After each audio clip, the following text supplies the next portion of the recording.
Pelestarikan Bahasa Bima, Kemenak Kota Bima gelar FTBI.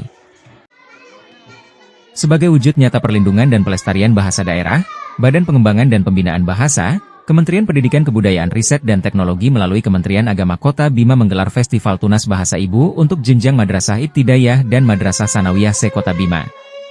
Acara yang dimulai pada Selasa, 17 September 2024 dan akan ditutup pada Rabu, 18 September 2024 tersebut menggelar beragam jenis mata lomba yang begitu antusias diikuti oleh para siswa perwakilan dari sekolahnya masing-masing. Adapun tempat pelaksanaan festivalnya dilakukan di Aula MTSN 3 Kota Bima yang beralamat di lingkungan Tolobali Kelurahan Sarae Kecamatan Rasanae Barat Kota Bima. Ketua Panitia, Maratus Syolihah Sarjana Sastra Magister Pendidikan, dalam sambutannya mengungkapkan terkait jenis-jenis mata lomba yang diadakan. Ada 7 mata lomba yang dilombakan pada ajang FTBI lingkup Kementerian Agama Kota Bima ini. Yang pertama lomba dali atau tembang, kemudian membaca puisi Gahimbojo, berpidato Gahimbojo, umpama lawakan tunggal, menulis cerpen, dan menulis aksara. Guru Madrasah Aliyah Negeri 2 Kota Bima ini juga membeberkan jumlah peserta yang ikut berpartisipasi dalam kegiatan festival tersebut. Adapun jumlah peserta yang terdaftar di meja panitia berjumlah 89 peserta baik dari NI maupun MTS. Matahari tahu.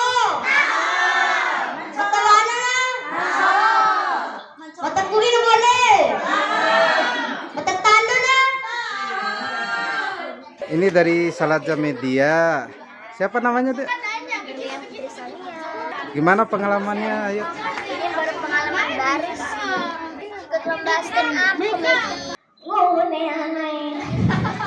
aneh. Mata kita so easy.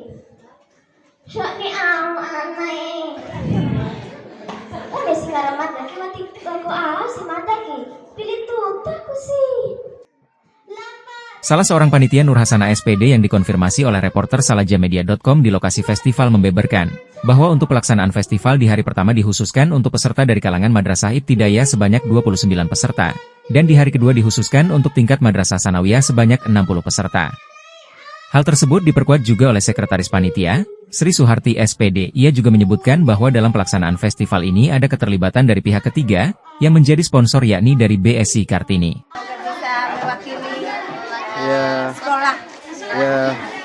Adapun para jawara dari festival ini akan didelegasikan untuk mengikuti tahap festival lanjutan di tingkat Provinsi Nusa Tenggara Barat pada bulan Oktober mendatang. Semoga dari kegiatan ini ada perwakilan-perwakilan terbaik dari Kementerian Agama Kota Bima yang akan berlaga di tingkat provinsi maupun yang akan tampil di tingkat nasional. Dari MTSN 3 Kota Bima, reporter Mustika Indra Jaya melaporkan.